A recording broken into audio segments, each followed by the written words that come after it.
Salam perjuangan, perjuangan mahasiswa. Nah, pada hari ini kita kembali lagi pada pertemuan kedua mata kuliah filsafat hukum, di mana kita akan membahas tentang teori hukum naturalis. Sebelumnya kita sudah membahas terkait pertemuan pertama, yaitu bagaimana filsafat hukum itu sendiri, kemudian juga pengenalan filsafat hukum, serta aturan perkuliahan filsafat hukum. Nah, pada hari ini kita akan bicara tentang teori hukum naturalis atau konsep hukum natural secara alami pada pertemuan kedua ini. Nah, tentu saya harap rekan-rekan masyarakat akademis atau pejuang akademis yaitu mahasiswa bisa menyimak hal-hal ini, terutama nanti kita akan diskusikan ini pada pertemuan yang akan kita langsungkan secara tatap muka atau secara offline. Nah, kalau kita lihat teori hukum naturalis adalah pendekatan filsafat hukum yang tentunya ini dikemukakan bahwa adalah suatu hukum yang berlaku di luar hukum positifme atau yang diciptakan oleh manusia itu sendiri. Nah, teori ini berpendapat bahwa hukum memiliki asal-usul yang alami dan moral dan diakui oleh semua orang, serta prinsip-prinsip hukum itu bersifat objektif dan universal. Nah, kemudian dalam teori hukum naturalis mendasarkan bahwa pada pemahaman hukum ada sebuah ide atau bahkan standar moral yang melekat pada alam semesta atau dalam lingkungan kita ini. Nah, atau kodrat manusia yang dapat ditemukan melalui pemikiran-pemikiran rasional. Secara rasional, secara logika, dan secara masuk akal bahwa sebuah pengaturan itu benar-benar dibutuhkan atau bahkan sebuah aturan itu benar-benar dibutuhkan dalam kehidupan manusia. Nah, tentu pendekatan ini berbeda dengan positivisme hukum. Nanti kita akan masuk pada positivisme hukum pada pertemuan selanjutnya. Nah, karena apa? Karena positivisme hukum akan menganggap bahwa hukum adalah sesuatu yang ditetapkan dan secara otoritas hukum positif, hukum itu berlaku kepada masyarakat sesuai dengan yurisdiksi atau sesuai dengan aturan yang ada di sebuah negara atau di sebuah kawasan. Contohnya saja seperti undang-undang, peraturan pemerintah, atau bahkan peraturan daerah atau peraturan nagari. Nah, atau peraturan jorong, atau peraturan dusun, ataupun penyebutan nama lainnya, atau bahkan peraturan RT dan RW. Karena itu adalah konsep hukum yang diakui secara masyarakat administratif atau secara yurisdiksi yang ada. Nah, tentu di bawah dalam teori hukum naturalis, hukum positif harus selaras dengan prinsip-prinsip moral yang lebih tinggi.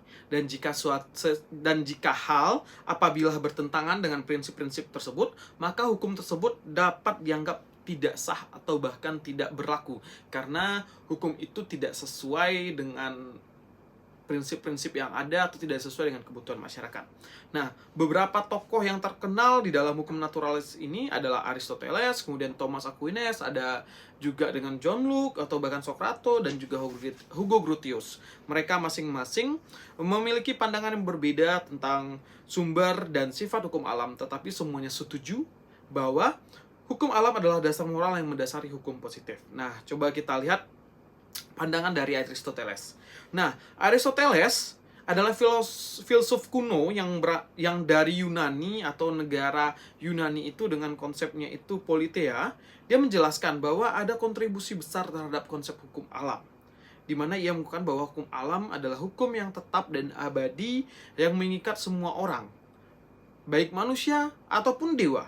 Aristoteles berpendapat bahwa manusia dapat mengetahui hukum alam melalui pemikiran rasional, sesuai dengan masuk akal, sesuai dengan ideologi, atau bahkan sesuai dengan logikanya, bahwa hukum itu benar-benar diciptakan sesuai dengan kebutuhan dan perkembangan masyarakat. Nah, yang selanjutnya itu bisa kita lihat pengertian dari John Locke. John Locke itu adalah filsafat pada abad ke-17 atau lahir yang pada abad ke-17, di mana dia mengembangkan bahwa ada pandangan dari John Locke bahwa hukum alam dalam konteks pemikiran politik, dia itu menyatakan pendapat bahwa semua individu atau semua orang memiliki hak alamiah yang tidak dapat dicabut oleh pemerintah terkait halnya tersebut. Nah, hak-hak tersebut termasuk atas kebebasan, hak atas properti, hak atas kelangsungan hidup. Bahkan Locke menyatakan bahwa pemerintah yang baik harus melindungi hak-hak alamiah ini. Jadi semua orang itu haknya harus wajib dilindungi.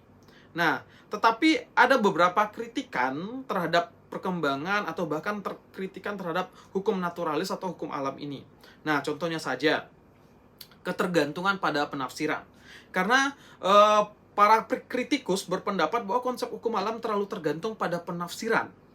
Dan penafsiran ini lahir dari subjektif manusia terhadap apa yang merupakan hukum alam yang sebenarnya. Jadi bisa saja konsep kita dengan konsep kawan kita itu sangat berbeda. Kenapa? Dia hanya menekankan bahwa hukum naturalis itu sesuai dengan pemahamannya, sesuai dengan logika-logika yang diandalkannya. Nah, itu dia ketergantungan pada penafsiran, sehingga dia sesuai dengan penafsiran ada, sesuai dengan penafsiran perkembangan penafsiran yang ada, sesuai dengan logika atau sesuai dengan pendapat manusia.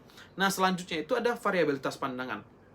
Nah, dalam variabilitas pandangan ini ada pandangan tentang apa yang merupakan hukum alam dapat berbeda-beda. Nah, berbeda-beda dari suatu tokoh dengan tokoh lainnya, serta dengan budaya lainnya. Tentu ini menyesuaikan dengan penafsiran tadi ya. Karena penafsiran terkait filsafat hukum menurut A atau tokoh A itu akan berbeda dengan tokoh B. Mereka akan saling mengkritik meskipun tujuannya hampir sama. Bicara tentang hukum naturalis atau hukum natural atau hukum alam. Nah, tentu perbedaan inilah yang akan dianggap menjadi kritikan bahwa semua orang tidak sama dengan pendapatnya masing-masing. Nah, begitu juga dengan budaya. Budaya itu dengan contoh budaya A dengan budaya B tentu berbeda. Kita contohkan saja di Indonesia. Budaya Aceh dengan budaya Minangkabau tentu berbeda. Kalau kita lihat Aceh itu patrilineal, sedangkan Minangkabau itu matrilineal. Tentu akan berbeda bagaimana sistem hukum yang ada. Satu mengikuti dengan darah bapak, ataupun yang satu lagi ikut dengan darah ibu atau keturunan ibu, atau secara parental matrilineal ataupun parental patrilineal. Tentu ini akan sangat berbeda. Jadi ada hal-hal yang sangat menjadi fondasi perbedaan apabila kita bicara tentang konsep hukum naturalis ataupun hukum alam. Nah, selanjutnya itu ada kritik positivisme hukum. Nah, positivisme hukum ini melihat pandangan yang menyatakan bahwa hukum harus didefinisikan oleh otoritas hukum positif atau si pembuat undang-undang atau sebuah lembaga yang diberikan fungsi untuk membuat undang-undang atau legislatif atau legislasi. Bahkan pandangan hukum positif ini menganggap bahwa bukan konsep hukum alam lah yang harus berlaku di kehidupan ini. Kenapa? Konsep hukum alam itu hanyalah tataran abstrak saja atau tataran di awang-awang pemikiran masyarakat saja.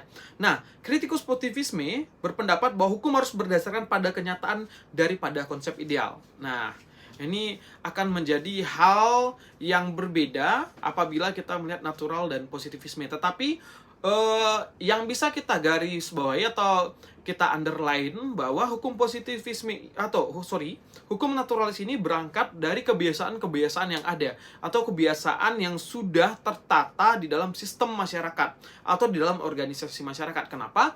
Karena melalui sistem inilah hukum naturalis itu atau hukum alam itu lahir sesuai dengan kebutuhan masyarakat yang ada di daerah tersebut. Tidak dengan dibuatnya oleh sebuah lembaga yang membuat peraturan, tetapi sesuai dengan kebutuhan masyarakat dengan kebiasaan yang ada. Nah, itulah mungkin pengantaran pada pertemuan kedua. Nanti kita bisa diskusikan pada tatap muka sehingga kita bisa mendalami lagi apa sih sebenarnya hukum naturalis itu, bagaimana filsafat hukum itu berguna melihat hukum naturalis sebagai sebuah cabang ilmu di filsafat hukum, dan bagaimana hukum naturalis itu benar-benar kita rasakan dan ada. Mungkin itu yang bisa saya sampaikan. Mohon maaf jika ada kesalahan yang tidak pada tempatnya. Ini adalah bagian dari akademis. Tentu pendapat akademis lah yang saya sampaikan sesuai dengan referensi yang saya baca. Sekian yang bisa saya sampaikan. Salam perjuangan. Semangat, semangat.